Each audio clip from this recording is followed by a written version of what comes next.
चलिए, शुभ संध्या आप लोग को। आज हम लोग फिर एक नया चैप्टर में जितने भी शॉर्ट टाइप के क्वेश्चंस होते हैं जो बिहार बोर्ड में आ सकते हैं, तो पहले हम उसको करेंगे। इसके बाद हम एक कोशिश करेंगे एक चैप्टर हम और, यानी आज 2 चैप्टर को हमको कवर करना है। 2 चैप्टर में जितने भी शॉर्ट क्वेश्चंस होंगे सारे के सारे क्वेश्चंस को आज हम लोग क्लियर करेंगे और एकदम बने रहिएगा, है ना।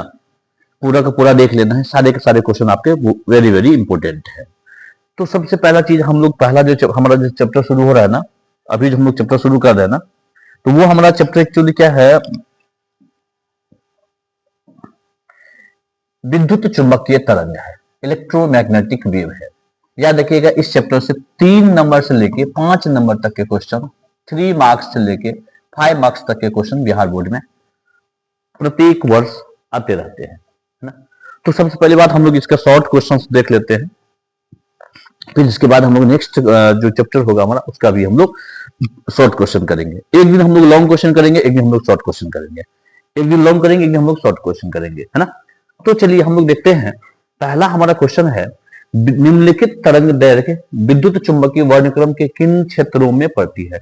निम्नलिखित तरंग दैर्घ्य यानी क्या, वेवलेंथ दिया हुआ है, लेमडा दिया हुआ है, लेमडा का वैल्यू दिया हुआ है 9000 एंगस्ट्रम दिया है पहला नंबर में, 5000 एंगस्ट्रम दिया है दूसरा नंबर में, तीसरा नंबर में दे दिया हमारा 2000 एंगस्ट्रम दे दिया है ना, और चौथा में दे दिया 1 एंगस्ट्रम। यानी कहने का मतलब यह है, निम्नलिखित तरंग दैर्घ्य विद्युत चुंबकीय वर्णक्रम के किन किन क्षेत्र में पड़ती है ना। तो 9000 एंगस्ट्रम जो है ना वो अवरक्त क्षेत्र में पड़ती है। कहां पड़ती है, इंफ्रारेड लेयर में। 5000 एंगस्ट्रम जो होता है ना वो विजिबल में होता है, दृश्य क्षेत्र में पड़ता है। 2000 एंगस्ट्रम तक का जो है ना पराबैंगनी क्षेत्र में, और 1 एंगस्ट्रम जो होता है ना वो किरण किरण के क्षेत्र में होता है ना। तो इस प्रकार से हम लोग बोल सकते हैं निम्नलिखित तरंग दैर्घ्य विद्युत चुंबकीय वर्णक्रम के किन किन क्षेत्र में पड़ती है। तो इस प्रकार से हम लोग देख लिए 9000 एंगस्ट्रम तक जो होगा अवरक्त में, 5000 एंगस्ट्रम जो होगा दृश्य क्षेत्र में, 2000 एंगस्ट्रम जो होगा पराबैंगनी क्षेत्र में, और 1 एंगस्ट्रम जो होगा वो एक्सरे किरण के क्षेत्र में होगा। तो चलिए हम लोग ये पहला क्वेश्चन देखिए। हम लोग दूसरा क्वेश्चन देखते हैं। दूसरा क्वेश्चन हमारा क्या है, दूसरा क्वेश्चन हमारा क्या है, विद्युत चुंबकीय स्पेक्ट्रम, विद्युत चुंबकीय स्पेक्ट्रम। दूसरा क्वेश्चन हमारा देखिए, दूसरा क्वेश्चन क्या है हमारा, विद्युत चुंबकीय स्पेक्ट्रम के विभिन्न भागों को उनके तरंग दैर्घ्य के बढ़ने के क्रम में लिखना है। अब देखिए विद्युत चुंबकीय स्पेक्ट्रम, इलेक्ट्रोमैग्नेटिक जो स्पेक्ट्रम है, उनके जो विभिन्न भाग होते हैं उनको आपको क्या करना है, उनके तरंग दैर्घ्य के बढ़ते हुए क्रम में लिखना है। तो हम लोग जैसे जानते हैं बढ़ते हुए क्रम और घटते हुए क्रम, है ना। तो इसके लिए हमको एक हम लोग जानते हैं RMI VUXY, है ना, RMI VUXY, है ना। तो R से रेडियो, M से माइक्रो, I से इंफ्रा, V से विजिबल, U से अल्ट्रा, X से एक्सरे और Y से गामा। यानी टोटल 3 और कितना 4, 4 3 कितना 7। तो इलेक्ट्रोमैग्नेटिक वेव का जो स्पेक्ट्रम है ना वो कितने में है, तो टोटल 4 है, 7 है। कौन कौन से हैं, तो रेडियो, रेडियो मतलब रेडियो तरंग, माइक्रो तरंग सूक्ष्म तरंग, इंफ्रा अवरक्त तरंग, विजिबल दृश्य तरंग, अल्ट्रा पराबैंगनी, एक्सरे और गामा। अब हमको ये ध्यान रखना है सबसे ज्यादा वेवलेंथ किसका होता है और सबसे कम वेवलेंथ किसका होता है। तो हमारा जो क्वेश्चन है ना क्या करता है, उनके तरंग दैर्घ्य के बढ़ते हुए क्रम में लिखना है। तो बढ़ते हुए माने वेवलेंथ के रूप में। अब देखिए लेमडा, लेमडा जो है ना, लेमडा यहाँ पे देखिए लेमडा आर, तो लेमडा आर यानी रेडियो का जो वेवलेंथ होता है, रेडियो तरंग का जो तरंग दैर्घ्य होता है ना, वो याद रखिएगा सबसे ज्यादा होता है। रेडियो का वेवलेंथ सबसे ज्यादा होता है और गामा का वेवलेंथ क्या होता है, सबसे कम होता है। रेडियो का सबसे ज्यादा होता है और गामा का सबसे कम होता है। रेडियो से कम माइक्रो का, माइक्रो से कम इंफ्रा का, इंफ्रा से कम विजिबल का, विजिबल से कम अल्ट्रा का, अल्ट्रा से कम एक्सरे का, और एक्सरे से कम क्या होता है, गामा का। इसका मतलब सबसे कम जो होता है ना वेवलेंथ किसका होता है, तो गामा का होता है, सबसे कम गामा का होता है। याद रखना है जिसका वेवलेंथ, जिसका तरंग दैर्घ्य ज्यादा होगा यानी जिसका लेमडा ज्यादा होगा, उसका जो फ्रीक्वेंसी होता है ना उतना कम होता है।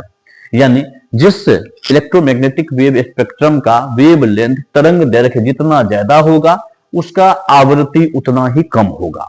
इसका मतलब रेडियो का यदि वेवलेंथ ज्यादा है तो रेडियो का फ्रीक्वेंसी क्या होगा, कम होगा। माइक्रो का रेडियो से फिर क्या, रेडियो से माइक्रो छोटा, माइक्रो से इंफ्रा छोटा, इंफ्रा से विजिबल, विजिबल से अल्ट्रा, अल्ट्रा से एक्सरे, एक्सरे से गामा। इस प्रकार से वेवलेंथ क्या है, इधर से आपका घटते हुए क्रम हो गया। यानी रेडियो से लेके गामा तक जब हम लिखेंगे तो क्या हो गया, घटते हुए क्रम होगा। लेकिन हमारा घट क्या बोल रहा है, उनके तरंग दैर्घ्य को बढ़ते हुए क्रम है। यानी कहने का मतलब आर एम आई भी यू एक्स वाई। तो अब देखिए रेडियो सबसे ज्यादा होता है, लेमडा इसका सबसे ज्यादा होता है, इसका लेमडा सबसे ज्यादा तो इसका लेमडा सबसे कम। इसका फ्रीक्वेंसी जो है ना सबसे ज्यादा होता है तो इसका फ्रीक्वेंसी क्या होता है, सबसे कम होता है। जस्ट लेमडा वेवलेंथ का उल्टा फ्रीक्वेंसी है ना। यदि वेवलेंथ ज्यादा होगा तो उसका आवृत्ति उतना ही कम होगा। तो अब हमारा क्वेश्चन था उनके बढ़ते हुए क्रम में, तो बढ़ते हुए क्रम में सबसे कम किसका होगा, तो लेमडा का, फिर किसका, एक्सरे का, फिर किसका, अल्ट्रा का, फिर किसका, विजिबल, फिर इंफ्रा, फिर माइक्रो, फिर रेडियो। तो गामा, फिर एक्सरे, अवरक्त, दृश्य, इंफ्रा, माइक्रो और रेडियो, सॉरी, तो गामा, एक्सरे, पराबैंगनी, इसको हम लोग अल्ट्रा को पराबैंगनी बोलते हैं, दृश्य, इंफ्रा को अवरक्त बोलते हैं, माइक्रो को हम लोग सूक्ष्म बोलते हैं, सूक्ष्म तरंग, और रेडियो, रेडियो तरंग होता है। हमारा दिया हुआ है गामा, फिर एक्सरे, फिर पराबैंगनी, फिर दृश्य, फिर अवरक्त, फिर माइक्रो और लास्ट में क्या दे दिया है, रेडियो। इस प्रकार से हम लोग बढ़ते हुए क्रम, वेवलेंथ को बढ़ते हुए क्रम में हम लोग सजा दिए हैं, है ना। तो यही हमारा क्वेश्चन पूछ रहा था। अब हमारा देखिए नेक्स्ट क्वेश्चन कहता है, 3 नंबर क्वेश्चन कहता है, क्वेश्चन नंबर 3 कहता है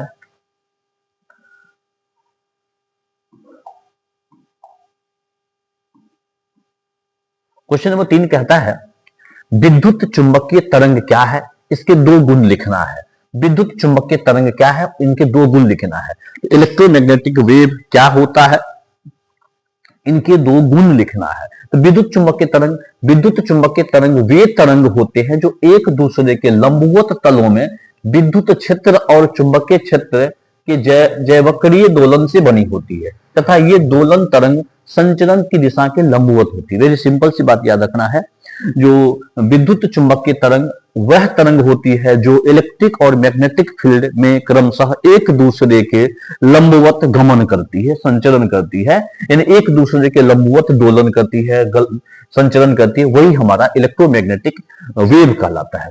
विद्युत चुंबकीय तरंग के गुणधर्म क्या हो सकते हैं, देखिए विद्युत चुंबकीय तरंग क्या है, जिसके विद्युत क्षेत्र और चुंबकीय क्षेत्र परस्पर क्या होते हैं, लंबवत होते हैं। पहला पॉइंट लिख देंगे, इलेक्ट्रोमैग्नेटिक वेव का जो गुण लिखेंगे इसमें क्या लिखेंगे, विद्युत क्षेत्र और चुंबकीय क्षेत्र एक दूसरे के लंबवत होते हैं।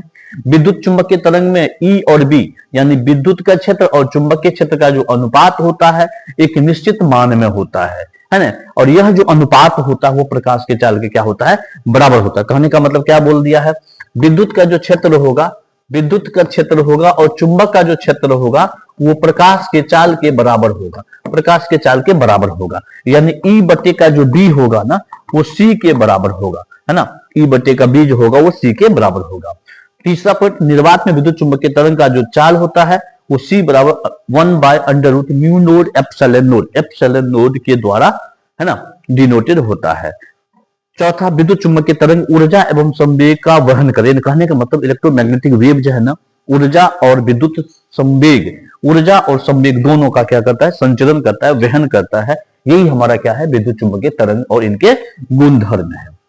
इस प्रकार से हम लोग इस क्वेश्चन को भी समझ गए। अब देखिए हमारा फोर्थ क्वेश्चन है, अब हमारा फोर्थ क्वेश्चन है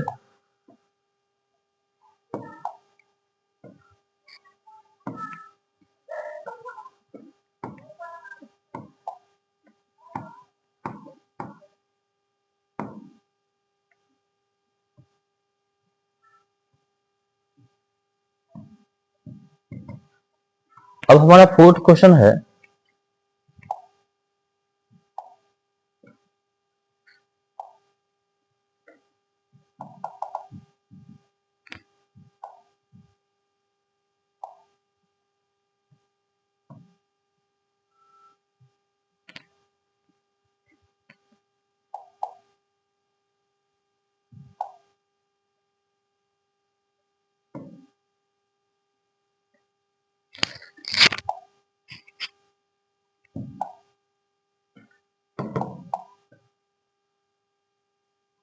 और हमारा फोर्थ क्वेश्चन है, फोर्थ क्वेश्चन को देखते हैं। फोर्थ क्वेश्चन कहता है विद्युत चुंबकीय तरंग के विद्युत ऊर्जा घनत्व और चुंबकीय ऊर्जा घनत्व के अनुपात लिखना है। देखिए विद्युत चुंबकीय तरंग है, उनका जो electric charge, electric energy density, यानी कि इलेक्ट्रिक एनर्जी, विद्युत ऊर्जा घनत्व और मैग्नेटिक एनर्जी डेंसिटी का जो रेशियो होगा वो क्या हो सकता है। तो सबसे पहला चीज हमको एक चीज समझना है, हम लोग देखिए यूई माने एनर्जी डेंसिटी इलेक्ट्रिक फील्ड में हम लोग विद्युत के क्षेत्र में पढ़े थे, 1/2 एप्सिलॉन नॉट और ई स्क्वायर होता है। इसको हम लोग पहला इक्वेशन मान लेंगे। और यू बी मतलब मैग्नेटिक फील्ड में होता है 1/2 बी स्क्वायर बटे का क्या हो जाएगा, म्यू नॉट हो जाएगा, है ना। तो ये हमारा क्या हो जाएगा, दूसरा इक्वेशन। अब क्वेश्चन कहता है विद्युत ऊर्जा घनत्व और चुंबकीय ऊर्जा घनत्व के बीच का अनुपात क्या हो सकता है। इसका मतलब यूई बटा का यू भी पूछ रहा है आपसे, यूई बटा का यू भी पूछ रहा है, तो 1/2 एप्सिलॉन नॉट ई स्क्वायर लिख सकते हैं डिवाइडेड बाय 1/2 बी स्क्वायर बटे का क्या लिख सकते हैं, म्यू नॉट लिख सकते हैं। 1/2 यहाँ पे कैंसिलेशन हो जाता है, तो जैसे कैंसिलेशन होता है तो आप यहाँ पे क्या लिख सकते हैं, एप्सिलॉन नॉट इंटू का म्यू नॉट ऊपर चला जाएगा और इंटू ई स्क्वायर बटे का क्या हो जाएगा, बी स्क्वायर हो जाएगा, ई स्क्वायर बटे का क्या हो जाएगा, बी स्क्वायर हो जाएगा। ठीक है, अब यहां पे हमको एक चीज समझना है, चूंकि हम लोग जानते हैं म्यू नोड इंटू का एप्सिलॉन नोड का जो मान होता है 1/c² के मान के बराबर होता है, और ई का जो मान होता है, ई बटे का बी का जो मान होता है वो सी के मान के बराबर होता है। तो इसके हिसाब से ई बराबर लिख सकते हो, क्या लिख सकते हो, बीसी लिख सकते हैं। अब देखिए म्यू नोड इंटू का एप्सिलॉन नोड का मान 1/c² होता है, ई बटे का बी का मान सी के मान के बराबर होता है। अभी जस्ट पढ़े थे विद्युत क्षेत्र और चुंबकीय क्षेत्र के बीच का जो अनुपात होता है वो प्रकाश के चाल के बराबर होता है। तो इस प्रकार से हम लोग ई बराबर बी सी हम लोग लिख सकते हैं। अब क्या करना है, सारे के सारे मान को हम लोग को क्या करना है, पुट कर देना है। अब देखिए ई बटे का बी का मान क्या होता है, सी होता है, तो इसका हो जाएगा हमारे पास क्या हो जाएगा, c²। तो अब हम लोग देखिए इसका वैल्यू कैसे निकाल सकते हैं, तो हम लोग थोड़ा सा इधर आ जाते हैं, यू ई बटा का यू बी बराबर लिख सकते हैं हम लोग। अभी जो मेरा आया है म्यू नोड और एप्सिलॉन नोड का मान कितना है, 1/c²। तो आप एक काम करिए, इसको 1/c² लिख दीजिए इंटू का ई स्क्वायर बटे का बी स्क्वायर, ई स्क्वायर बटे का बी स्क्वायर, ई बटे का बी का मान होता है सी। तो यहां पर भी आप लिख सकते हो, क्या लिख सकते हो, ई स्क्वायर बटे बी स्क्वायर। तो ई स्क्वायर बटे का बी स्क्वायर का जो मान होगा वो किसके मान के बराबर होगा, c² के। तो आप इसको लिख सकते हो 1/c² इंटू का इसके जगह पे भी c²। तो c² क्या हो गया, कट गया। तो यूई बटा का जो यूबी का जो मान होगा वह 1 के बराबर होगा। किसके बराबर होगा, वो 1 के बराबर होगा। इसका मतलब विद्युत ऊर्जा घनत्व और चुंबकीय ऊर्जा घनत्व के बीच का जो अनुपात होता है वो हमेशा 1 होता है, यानी 1 के बराबर होता है। इस प्रकार से हम इस क्वेश्चन को भी प्रूव्ड हम लोग कर लिए, है ना। चलिए अब हम लोग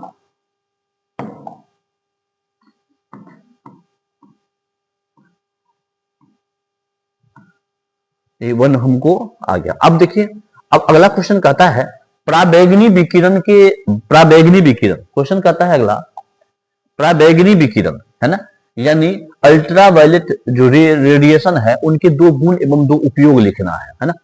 तो गुण क्या हो सकता है, पराबैंगनी विकिरण का गुण पूछ रहा है पहला चीज। तो गुण क्या है, ये किरण कांच द्वारा अवशोषित हो जाती है। पहला पॉइंट क्या लिखेंगे, यह किरण जो होता है ना, यानी पराबैंगनी किरण जो होती है ना वो कांच के द्वारा अवशोषित हो जाती है।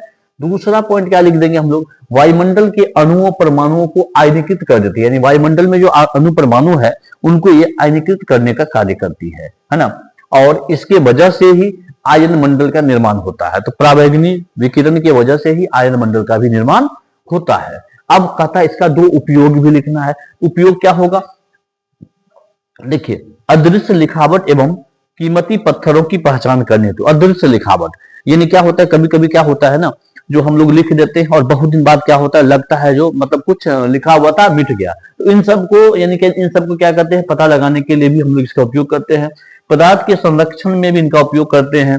फर्जी डॉक्यूमेंट्स यानी कोई मान लीजिए जालसाजी करके कोई डॉक्यूमेंट्स वगैरह तैयार कर लेता है, उन सब के पता लगाने के लिए भी हम लोग पराबैंगनी विकिरण का यूज करते हैं। चलिए, ये हमारा था 5वां क्वेश्चन। अब हमारा देखते हैं 6 नंबर क्वेश्चन क्या कहता है। 6 नंबर क्वेश्चन कहता है, 6 नंबर क्वेश्चन हम लोग देखते हैं क्या है। 6 नंबर क्वेश्चन है, तो 6 नंबर क्वेश्चन है हमारा, एक्स किरण के उत्पत्ति को बतावे में इसके गुण को लिखना है। एक्स किरण के बारे में, एक्स किरण की उत्पत्ति कैसे हुआ है इसके बारे में बताना है, और इसके गुण धर्म क्या हो सकते हैं। तो एक्स किरण की उत्पत्ति है ना, क्या लिखा है, तीव्र गति से चलते हुए इलेक्ट्रॉन को है अचानक मंदित करने एवं परमाणुओं के कक्षीय इलेक्ट्रॉन का संक्रमण का क्रम में ऊर्जा में परिवर्तन करना ही एक्स किरण उत्पन्न होता है। कहने का मतलब क्या हुआ, समझिए बढ़िया से।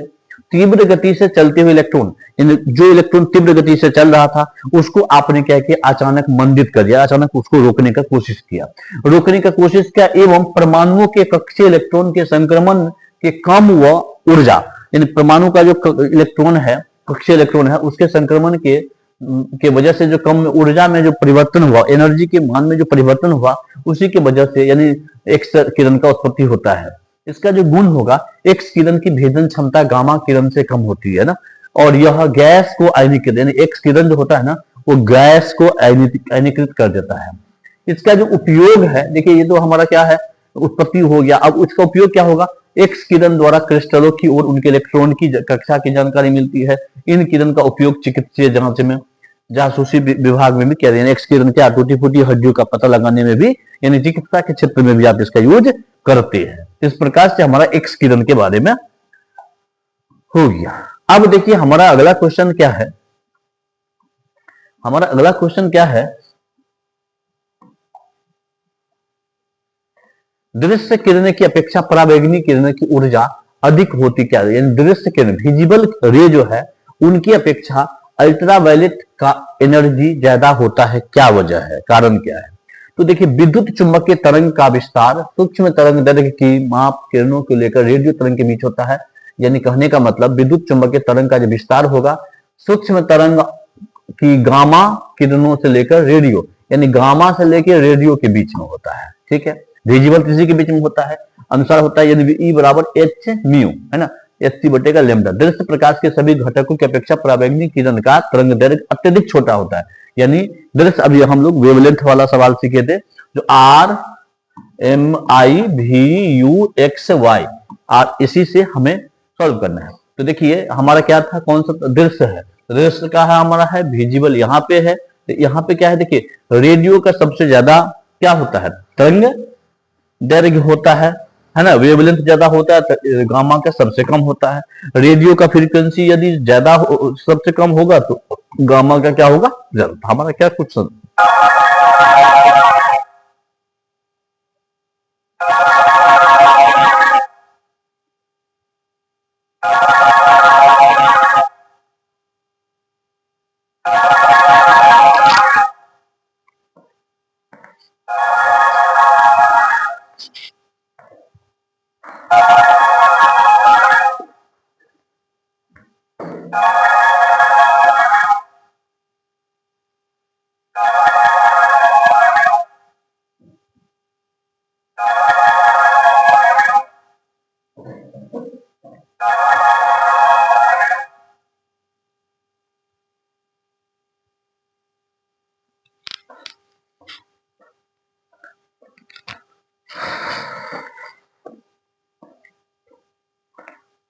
इस प्रकार से हम लोग जो है ना, इस को भी हम लोग देख लिए। अब देखिए हमारा क्वेश्चन क्या कहता है,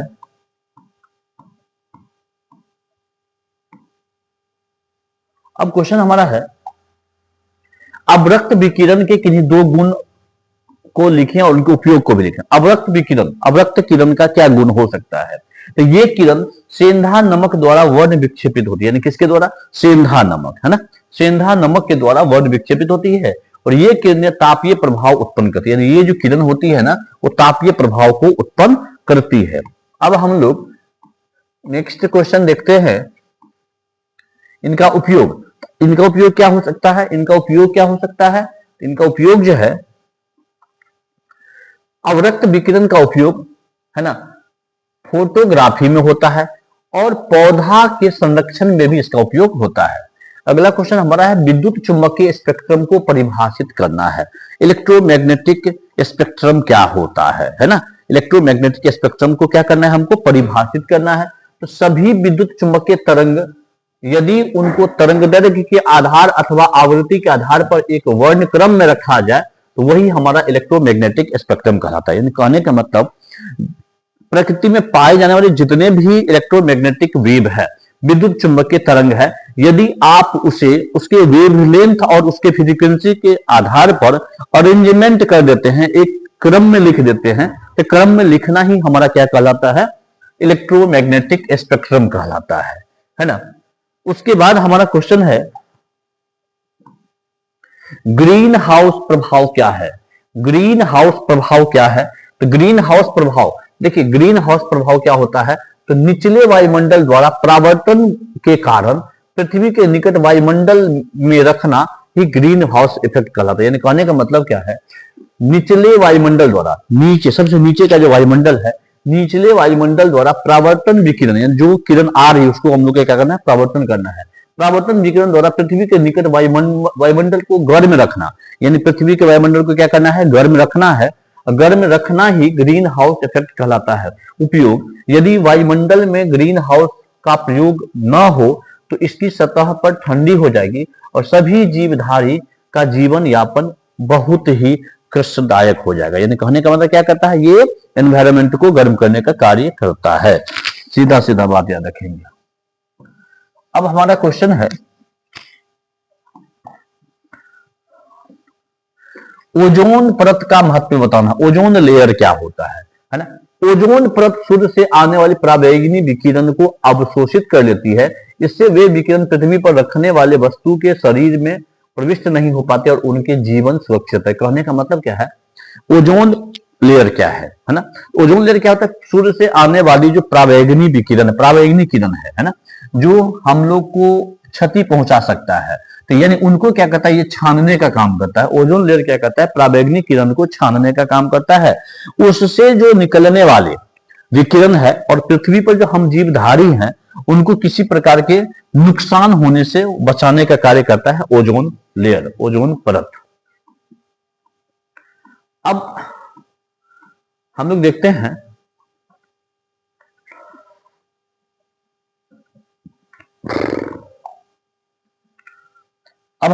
सूक्ष्म तरंग के आवर्ती परास एवं इसके दो गुण। सूक्ष्म तरंग की बात हो रही है। सूक्ष्म तरंग की आवर्ती परास 3 गुने 10 की पावर 11 HZ से लेके 10 के पावर 9 HZ तक होता है। इसका जो गुण होता है, पैराफिन मोम द्वारा वर्ण विक्षेपित होता है और इनका क्या होता है, विवर्तन होता है, डिफ्रेक्शन होता है, इनका विवर्तन होता है। इस प्रकार से हम लोग जो है सो, अब हम लोग नेक्स्ट क्वेश्चन देखते हैं, निम्नलिखित तरंग की पहचान करें कि वे विद्युत चुंबकीय स्पेक्ट्रम किस भाग में मिलते हैं। जो वायुयान को खोज करने वाले रडार के लिए उपयुक्त होता है, याद रखिएगा वो सूक्ष्म तरंग होता है। यानी कहने का मतलब वायुयान की खोज करने वाले तरंग को रडार के रूप में यूज करना है, वो क्या है, हमारा सूक्ष्म तरंग है। विद्युत चुंबकीय स्पेक्ट्रम के निम्न आवृत्ति किसका होता है, रेडियो का। चूंकि रेडियो का वेवलेंथ सबसे ज्यादा होता है और इसकी फ्रीक्वेंसी सबसे कम होती है। उच्च, अब देखिए तीसरा, नाभिकीय विक्रिया में उत्पन्न होने वाला तरंग कौन सा है, गामा है। और उच्च गति वाले इलेक्ट्रॉन द्वारा धातु लक्ष्य का वर्ण करने वाला कौन है, एक्स किरण है ना। उच्च गति वाले इलेक्ट्रॉन द्वारा धातु के लक्ष्य का वर्णक्रम करना ही, उत्पन्न होना ही, वो क्या है, एक्स किरण का एग्जाम्पल है। इस प्रकार से हम लोग इलेक्ट्रोमैग्नेटिक वेव के बारे में जान लिए। इसमें से एक क्वेश्चन बस इतना ही पढ़ना है, एक क्वेश्चन आपको इसमें आने की प्रबल संभावना है ना।